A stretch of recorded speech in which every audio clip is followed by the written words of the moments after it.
آئین کے اوپر ہم نے جتنی بھی بات کی تو مجھے ایک واقعہ یاد آ گیا. ایک بزرگ آدمی کوئی 50 سال پہلے ان کی ڈیتھ ہو گئی تو انہوں نے وکیل کو کہا یہ میری وصیت ہے, تو آپ نے جو ہے اس وصیت کو جو ہے وہ 50 سال بعد بچوں کو میری جو بھی جنریشن ہوگی دینی ہے.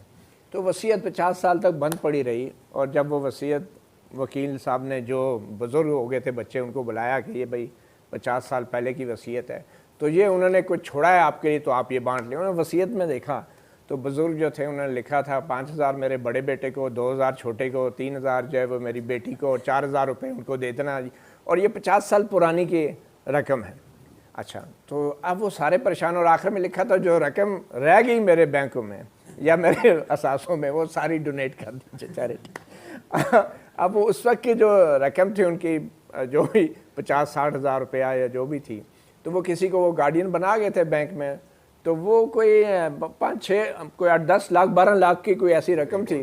60,000 فیملی میں بک گیا اور باقی 10-12 لاکھ جو ہے وہ چلی گئی. اچھا, میں مثال اس لیے دی ہے کہ جب آپ ایک وصیت کو 50 سال تک کھول کے نہیں پڑھیں گے تو پھر آپ کے ساتھ وہی ہوگا جو ان قوموں کے ساتھ ہوتا ہے جو 50 سال تک آئین کو کھول کے نہیں پڑھتی. یہ میں ایک آپ کو ذرا سمجھانا چاہوں. اور پچھلے 50 سال سے ہماری جنریشنز گزر گئی ہیں, ہماری جنریشنل چینج آ گئی ہے, لیکن ہم نے نہ کالجز نہ یونیورسٹیز میں کانسٹیٹیوشن کے اوپر اس طریقے سے ڈیبیٹ نہیں ہوئی جو کہ ایک آرگینک کانسٹیٹیوشن کے ایوالو کرنے کے لیے ضروری ہوتی ہے کسی بھی سوسائٹی میں. اچھا, نہ صرف یہ کہ اس پہ ڈیبیٹ نہیں ہوئی بلکہ پارلیمنٹ میں بھی جو اس پہ امینڈمنٹس ہوتی رہی ہیں ان امینڈمنٹس پہ بھی اس طرح ڈیبیٹ نہیں ہوتی تھی. تو یہ نقصان ہوتا ہے جب آپ 50 سال بعد ہمارے جو ینگیسٹ پارٹیسپینٹ ہیں آج کی ہماری اس ڈسکشن کے, وہ کہتے ہیں کہ آئین جو ہے ہمارے حوالے کریں اور ہم اس کو چینج کر دیں گے. آئین کیا ہوتا ہے؟ آئین میں آپ کو پھر ایک مثال دیتا ہوں. ابھی حال ہی میں مارگلہ ہلز کا کیس لگا تھا اسلام آباد ہائی کورٹ میں, تو وہاں پہ جو ڈیفنس منسٹری تھی اس نے ایک اطہر من اللہ صاحب کے آرڈر کو چیلنج کیا. وہ آرڈر یہ تھا کہ جو مارگلہ کی ہلز ہیں وہ آئین اور قانون کے مطابق آرمی کی ملکیت نہیں ہو سکتی. وہ ایک نیشنل پارک کا ایریا ہے اور اس کا لاء بنا ہوا ہے ایک نیشنل پارک مارگلہ ہلز کا 1979 کا. اچھا, اس کو انہوں نے چیلنج کیا منسٹری آف ڈیفنس نے, اور جو چیلنج کیا تو اس میں اپیل جو لکھی گئی وہ ایک وکیل صاحب تھے سکھیرا صاحب, وہ بڑے فخر سے مجھے بتا رہے ہیں, میری عمر کے مطلب کافی سینئر لائر اب انہیں آپ کہہ سکتے ہیں, کہہ رہے ہیں کہ دیکھیں جی متی صاحب آپ کو پتہ ہے میں نے کیا اس میں آرگومنٹ کیا. میں نے کہا کیا آرگومنٹ کیا؟ ان کا جی میں نے اس میں آرگومنٹ کیا ہے کہ ہمارے آئین میں آپ کہتے ہیں کہ آئین اور قانون کے تحت زمین فوج نہیں لے سکتی. وہ 2016 کے نوٹیفیکیشن کو اصل میں چیلنج ہوا تھا جو نواز شریف گورنمنٹ نے کیا تھا اور کہا تھا یہ ویٹنری فارمز کی یہ جگہ ہے. تو ان کا پتہ ہے میں نے کیا دلیل دی ہے؟ دلیل یہ دی کہ دیکھیں آئین کے اندر تو یہ بھی نہیں لکھا ہوتا کہ ہماری فوجی جانے دیں گے, ہم تو جانے بھی دیتے ہیں. یہ ان کی ایک دلیل تھی اور بڑے سینئر لائر تھے. میں کہا سکھیرا صاحب آپ برا نہ منائیے گا, اور آپ لوگوں سے بھی درخواست ہے برا نہ منائیے گا کیونکہ آپ پروگریسو رائٹرز ایسوسی ایشن ہے. میں نے کہا برا نہ منائیے گا, آپ تو وکیل ہیں, آپ کو تو پتہ ہے نا نکاح نامہ کیا ہوتا ہے؟ میں نے کہا ہاں. میں نے کہا اس میں بھی کافی کچھ نہیں لکھا ہوتا.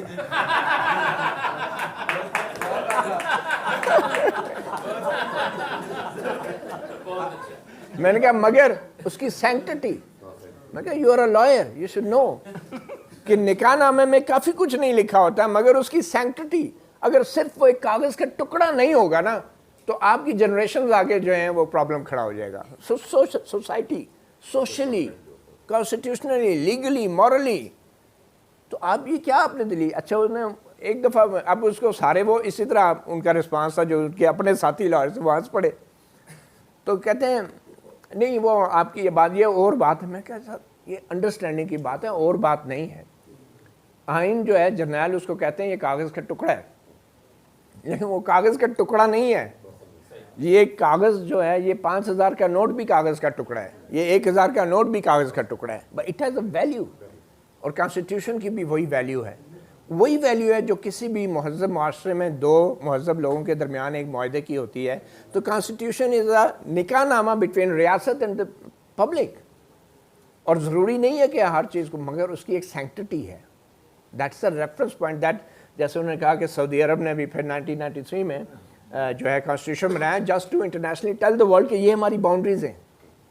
تو اینی وے ہمارا انفارچونیٹلی انٹیلیجنسیا اور کا جو رول ہے ہمارے پاکستان میں، کیونکہ یہ ایک جنریشن ہے جو کہ اب وکیل بھی بن گئی ہے، ججز بن گئے ہیں، جرنلسٹ بن گئے. یہ وہ جنریشن ہے، ہماری جنریشن ہے جس نے ضیاء الحق کے دور میں یونینز نہیں دیکھی، جس نے ضیاء الحق کے دور سے آج تک کانسٹیٹیوشن کے اوپر نہ تو کالجز میں بحث ہوئی ہے اس پہ، نہ یونیورسٹیز میں بحث ہوئی ہے، نہ اس کے اوپر ریسرچ کرنے کی اجازت دی گئی ہمارے کالجز اور یونیورسٹیز میں، نہ اسٹوڈنٹس کو یہ بتایا گیا، ہماری عمر کے لوگوں کو کالجز یونیورسٹی میں یہ بھی نہیں بتایا گیا کہ جو جنرل ضیاء الحق مارشل لا جس نے لگایا تھا that was wrong, that was not right. تو جب یہ وہ جنریشن ہے کہ جو ایک genetically politically genetically modified generation ہے جس کی وہ تاثیر نہیں ہے، it is not inorganic, it is a stunted growth example, جو کہ پولیٹیکلی گروتھ جو ہوتی ہے اس کی ایک اسٹنٹڈ گروتھ ایگزامپل ہے. تو آج ہم یہ دیکھتے ہیں کہ بچے کہتے ہیں، ینگ لوگ کہتے ہیں یار آئین کیا بیچتا ہے، آئین کیا ہے، ریاست زیادہ امپورٹنٹ ہے، آئین سے زیادہ امپورٹنٹ ہے. That is the reason. اور آخر میں صرف اتنا کہوں گا کہ جو انٹیلیجنسیا ہے ہماری intelligentsia should not follow the political people. جو ہم جرنلسٹ ہیں، جو اکیڈیمیا ہے، کیونکہ ہماری اکیڈیمیا بھی اسی جنریشن سے ہے تو وہ بھی ڈیوائیڈڈ ہے. اب وہ کہتے نہیں عمران خان ٹھیک ہے، کوئی کہتا ہے جی نواز شریف ٹھیک ہے. ہماری ساری جو ایک لائف کی جو ہماری پرسیپشن بلڈ ہو رہی ہے وہ it is revolving around the political divide, and it doesn't come from our own, جو کہ ایک ایجوکیشن ہے، جو ہماری اپنی زندگی کا تجربہ ہے، جو ریسرچ ہے.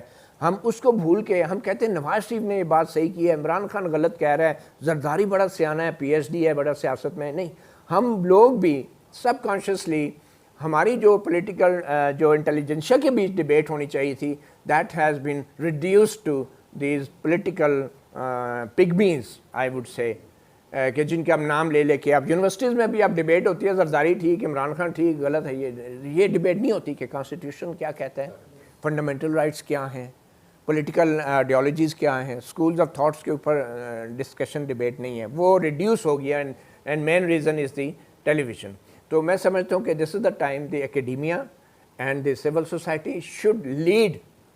وہ جو ایک فکری جو معاشرے کی جو ایک بحث ہوتی ہے اس کو انٹیلیجنسیا کو لیڈ کرنا چاہیے، نہ کہ آصف زرداری کو. اور بلکہ ان politician they should follow intelligentsia. اور جتنی بھی مہذب سوسائٹیز ہیں وہاں پہ یونیورسٹیز کے جو اکیڈیمیا ہے، جو انٹیلیجنسیا ہے، جو انٹلیکچوئلز ہیں، رائٹرز ہیں، پوئٹس ہیں، دے لیڈ دا نیشن. فکری لیول پہ، تھنکنگ لیول پہ وہ لیڈرز ہوتے ہیں اس کے نیشن کے، اور پولیٹیکل لیڈرز ان کو فالو کرتے ہیں. They read their books. لیکن وہ بکس کون لکھے گا؟ ہماری یونیورسٹیز میں کتنوں نے وہ بکس لکھی ہیں جن کو ہمارے پولیٹیکل لیڈر پڑھ کے اپنی ایک وہ بنائیں گے، اپنا پولیٹیکل ویژن بنائیں گے. تو نہ تو وہ سورس ایکیڈیمک لیول پہ ہمیں ان پٹ ملی ہے ہماری سوسائٹی کو، اور نہ ہی ہماری پولیٹیکل لیڈرشپ نے وہ لیڈرشپ دی ہے، اور نہ ہی ہماری اکیڈیمیا نے وہ لیڈرشپ دی ہے جو کہ ایک سوسائٹی کو دینی چاہیے تھی. تو اس کا سلوشن صرف یہی لگتا ہے کہ we should start talking about it. یہ دوسرے درجے کے مسلمان والی بات ہے، اور پہلے درجے کے مسلمان ہونے میں بڑے مسائل ہیں، کیونکہ ہر کوئی اپنے آپ کو بڑا مسلمان سمجھتا ہے تو کہتا ہے میرے پاس جو ہے میں اس کو طاقت سے انفورس کر دوں. تو دوسرے درجے کے کم از کم we should keep talking about it. اور جو لوگ بھی بولنے پہ پابندی لگاتے ہیں they are the biggest enemies of the society and the country. چاہے وہ عمران خان ہے، چاہے وہ جنرل ہے کوئی، چاہے وہ زرداری ہے یا بلاول بھٹو ہے یا نواز شریف ہے. اور نواز شریف نے یہ کیا 2016 میں بھی جو قوانین لائے. تو میں سمجھتا ہوں بیسٹ طریقہ یہ کہ we should keep talking what we think is right and we may be wrong, but remember everybody has the right to be wrong as long as he can actually express it and learn about it. Thank you.